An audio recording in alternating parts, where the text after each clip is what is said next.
Oke, halo teman-teman. Di video kali ini kembali kita akan belajar tentang Google Sheet. Pada video ini kita akan bahas studi kasus membuat sebuah laporan sederhana untuk usaha toko sembako. Ya, meskipun ini sederhana, teman-teman bisa mengaplikasikan cara yang ada pada video kali ini terhadap berbagai macam bentuk usaha penjualan, seperti misalkan teman-teman jualan sepatu, jualan pakaian, dan lain sebagainya. Oke, langsung saja. Untuk membuat toko sembako ya, di Excel kita akan butuh beberapa sheet. Yang pertama namanya sheet sales ya. Jadi sheet sales ini adalah untuk mencatat penjualan harian kita ya. Misalkan pada hari Sabtu atau hari Senin kita menjual produk apa saja, kemudian jumlahnya berapa saja, dan lain sebagainya. Ini kita akan catat pada sheet sales. Lalu yang kedua, kita akan butuh sheet untuk produk. Ya, ini produk akan mencatat nama-nama produk apa saja yang ada di toko kita. Oke. Yang ketiga, kita butuh ya, misal ini opsional ya, teman-teman bisa buat atau tidak. Kita butuh misalkan pelanggan ya. Pelanggan ini untuk mencatat pelanggan-pelanggan kita ya. Jadi kita punya juga database pelanggan. Lalu ada juga namanya stok ya. Stok ini untuk mencatat barang masuk dan barang keluar, seperti itu. Oke, kita mulai dari pelanggan ya. Pelanggan ini kita buat sederhana, nomor, kemudian nama pelanggan, kemudian WA-nya. Oke. Ya, kita bisa langsung beri nomor urut, misalkan nomor 1 sampai 10 boleh ya, misalkan seperti ini.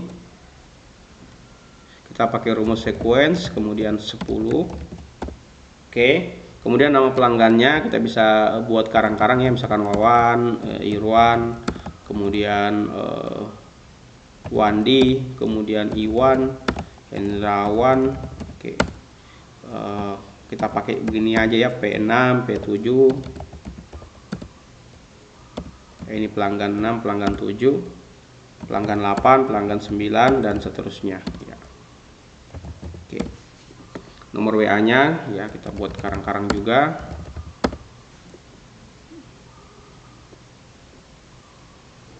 Ya, nanti pada prakteknya teman-teman silakan menggunakan nomor WA yang asli ya, bila teman-teman berniat untuk mencatat data pelanggan di toko teman-teman. Oke, anggap seperti itu. Oke, kemudian ini kita harus beri nama range-nya, karena nanti kita akan pakai untuk keperluan rumus VLOOKUP. Kita blok dari angka 1 ini sampai ke bagian bawah ini. Kita blok, geser ke bawah, kemudian di bagian name box kita kasih nama, misalkan pelanggan. Oke, udah.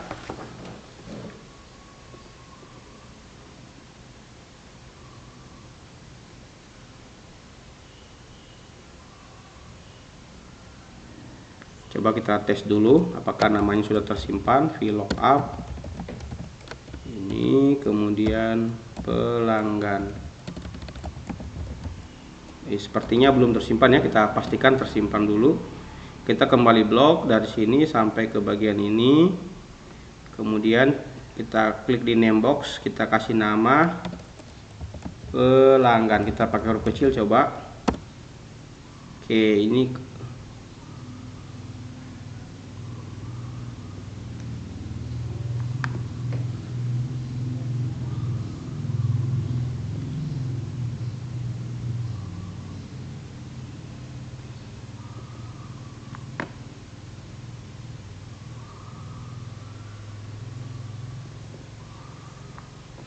kita pakai nama yang lain ya, yang berbeda dengan nama sheet.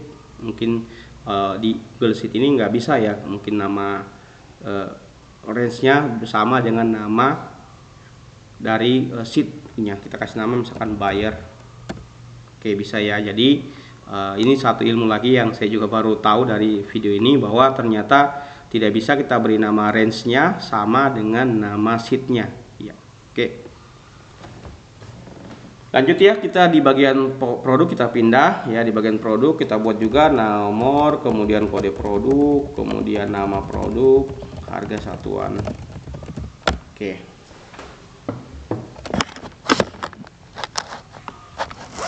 Lanjut, di sini kita buat juga sama seperti tadi, kita pakai rumus sequence.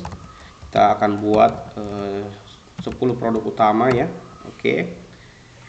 Kode produknya kita kasih B1, B2, barang 1, barang 2 dan seterusnya. Kita scroll misalkan, kemudian nama produknya sabun, kemudian piring, gelas, kemudian deterjen, beras, minyak, oke, kopi, teh, gula pasir, kemudian anggaplah lain-lain. Nah, ini teman-teman perlu perhatikan, kalau kita sudah memberikan nama range seperti ini, kita harus punya baris kunci ya. Baris kunci itu tidak boleh berubah posisinya, harus selalu berada pada bagian bawah. Di sini saya punya baris kunci yang namanya DST. Jadi kalau nanti ada pelanggan baru saya tambahkan, saya tidak boleh menambahkan di bawahnya, harus saya tambahkan di atasnya ya, agar data yang baru kita tambahkan itu tetap berada dalam range buyer ya, tetap berada dalam range buyer. Jadi misalkan kita punya pelanggan baru, kita tinggal tambahkan, klik kanan, insert row above. Nah, kita harus tambahkan di atasnya, bukan di bawahnya. Oke. Begitu pula di bagian produk ini kita akan beri nama, range-nya kita kasih harga dulu, misalkan harganya kita buat seperti ini saja ya, biar agak cepat ya. Kita buat berseri seperti ini. Oke, ini kita kasih 0 sebagai baris kunci. Kita kasih nama blok dari sini lagi sampai ke kanan bawah, lalu kita kasih nama barang. Oke, sudah barang. Nah, kita sudah punya 2 tabel, 1 barang, 1 buyer. Oke. Nah, sekarang kita pindah di bagian sales. Di sales inilah kita akan mencatat penjualan apa saja yang sudah terjadi di toko kita. Langsung kita buat tabelnya, nomor, kemudian kode pelanggan atau ID pelanggan, kemudian kode barang, ID buyer ya, kita singkat aja, kode barang, kemudian nama buyer, nama pembeli kita tulis seperti ini, kemudian nama barang, kemudian harga satuan, total harga. Lalu kita boleh juga tambahkan tanggal ya, tanggal. Oke, tanggal. Oke, sudah. Sekarang kita tinggal rapikan. Oke.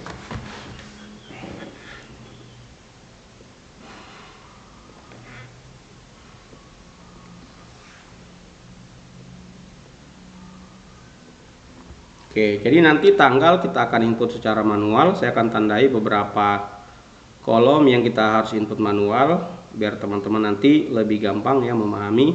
Kemudian ID buyer juga kita akan input manual. Barang, kemudian harga satuan kita kurang 1 ya, kita tambahkan juga pieces ya, pieces atau jumlah ya, jumlah barang ya. Jumlah barang juga kita akan input manual.